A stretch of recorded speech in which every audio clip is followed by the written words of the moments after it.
Labą dieną.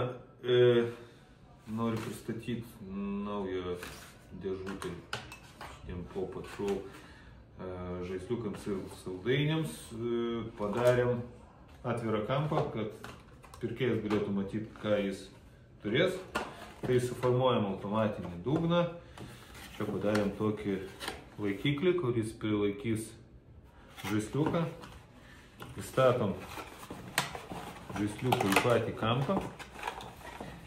Jis stovi. Viduje padarėm specialų skirtuką, kad neišbyrėtų saldainiai.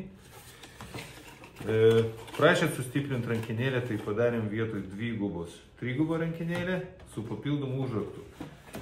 Tuoj parodysiu, kaip tai veikia. Šitas užraktas turėtų čia įlysti ir jis užfiksuoja tą konstrukciją nuo nesankcionuoto atidarimo. Ta prasme, jį jau sunku būtų atsidaryti.